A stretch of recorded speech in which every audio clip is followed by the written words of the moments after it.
تو سوال یہ ہے کہ کیا کوئی گناہ اتنا بڑا ہو سکتا ہے کہ اس کی معافی ہی نہ ہو؟ چلیے آج ایک ایسی ہی کہانی سنتے ہیں، ایک کہانی گناہ کی، توبہ کی اور ایک ایسی محبت کی جو موت سے بھی پرے ہے۔ تو سین حج کا ہے، لاکھوں لوگوں کا ہجوم، ایک مقدس سفر، اور اسی بھیڑ میں ایک بزرگ عالم ہے مالک بن دینار۔ ان کے دل میں ایک سوال اٹھتا ہے، ایک ایسا سوال جس سے پوری کہانی شروع ہوتی ہے۔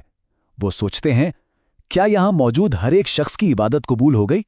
اسی رات انہیں خواب میں اس سوال کا جواب ملتا ہے، اور جواب بڑا عجیب تھا۔ انہیں بتایا گیا کہ سب کا حج قبول ہے سوائے ایک شخص کے، ایک آدمی جس کا نام تھا محمد بن ہارون البلخی۔ اب یہ سن کر مالک بن دینار پریشان ہو جاتے ہیں، آخر یہ کون شخص ہے؟ وہ اسے ڈھونڈنے نکل پڑتے ہیں۔ ان کے ذہن میں تو یہی تھا کہ وہ کوئی بہت ہی بڑا گناہ گار ہوگا، لیکن جب وہ اس تک پہنچتے ہیں تو ان کے سامنے ایک بہت ہی گہرا راز کھلتا ہے۔ جب مالک اس شخص محمد بن ہارون کے بارے میں لوگوں سے پوچھتے ہیں تو جواب سن کر وہ اور بھی حیران ہو جاتے ہیں۔ لوگ کہتے ہیں، ارے وہ تو ساری رات نماز پڑھتا ہے، پورا دن روزہ رکھتا ہے، اس نے اپنی ساری دولت اللہ کی راہ میں دے دی، یعنی کہ وہ تو ایک نیک پرہیزگار انسان کے طور پر مشہور تھا۔ اب یہ راز اور گہرا ہو گیا کہ اتنے نیک آدمی کی عبادت آخر کیوں قبول نہیں ہو رہی؟ اور یہاں ایک اور عجیب بات سامنے آتی ہے۔ ایک نمبر 24 یعنی 24، پتہ یہ کیا ہے؟ یہ ان سالوں کی تعداد ہے جو اس شخص نے حج کرتے ہوئے گزارے تھے۔ 1-2 سال نہیں، پورے 24 سال۔ تو جب مالک بن دینار آخرکار اس شخص تک پہنچتے ہیں تو وہ آدمی پہلے سے جانتا تھا کہ وہ کیوں آئے ہیں۔ اس نے خود بتایا کہ اسے ہر سال لگاتار 24 سال سے یہ خبر دی جا رہی ہے کہ اس کا حج قبول نہیں ہوا۔ ذرا سوچیے اس کی حالت۔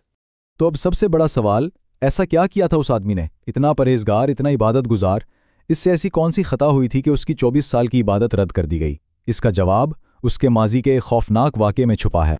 جب اسے پوچھا گیا تو اس نے اقرار کیا، وہ ہمیشہ سے ایسا نہیں تھا۔ جوانی میں وہ ایک نافرمان بیٹا تھا، دولت کا نشہ، غرور اور ہر طرح کی برائی میں ڈوبا ہوا۔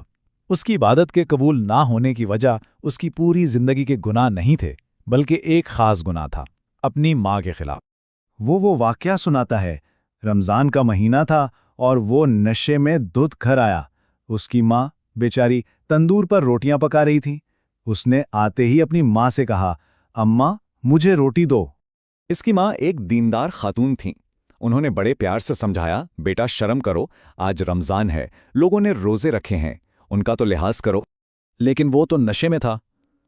ماں کے یہ نرمی بھرے الفاظ اس کے غصے کو اور بھڑکا گئے، اور پھر اس نے وہ کر دیا جس کا کوئی تصور بھی نہیں کر سکتا۔ اس نے نشے کی حالت میں اپنی ہی ماں پر ہاتھ اٹھا دیا۔ اس نے اپنی ماں کو تھپڑ مارا، اور وہ ظالم تھپڑ اتنا زوردار تھا کہ وہ بیچاری اپنا توازن نہ رکھ سکیں اور سیدھا پیچھے دہکتے ہوئے تندور میں جا گریں۔ اس کا انجام فوری اور تباہ کن تھا۔ جب اس کا نشہ اترا اور وہ ہوش میں آیا تو اس کی بیوی اسے قاتل کہہ کر چھوڑ رہی تھی، اور اس کی ماں، ان کے آخری الفاظ یہ تھے کہ میرا بیٹا نہ میرا چہرہ دیکھے اور نہ ہی میرے جنازے میں شریک ہو۔ ایک لمحے میں وہ بالکل اکیلا رہ گیا تھا، اور اس گناہ کے بوجھ نے اس کی پوری زندگی بدل دی۔ یہاں سے اس کی توبہ کا ایک لمبا اور ایسا سفر شروع ہوا جو شاید بیکار ہی جا رہا تھا۔ اس کی توبہ بھی اس کے گناہ جتنی ہی شدید تھی۔ اس نے دہشت میں آ کر کلہاڑی سے اپنا وہی ہاتھ کاٹ دیا جس سے ماں کو مارا تھا، اپنی ساری دولت خیرات کر دی اور اپنی زندگی کو عبادت کے لیے وقف کر دیا۔ لیکن اس سب کے باوجود 24 سال تک اس کی ہر دعا، ہر حج رد ہوتا رہا، کچھ بھی قبول نہیں ہوا۔ یہ پوری کہانی سن کر تو مالک بن دینار بھی خوفزدہ ہو گئے۔ انہیں لگا کہ اس شخص کو تو کبھی معافی مل ہی نہیں سکتی۔ وہ اسے وہیں چھوڑ کر چلے گئے۔ لیکن اسی رات مالک بن دینار کے خواب میں پیغمبر محمد صلی اللہ علیہ وسلم تشریف لاتے ہیں اور آخری فیصلہ سناتے ہیں۔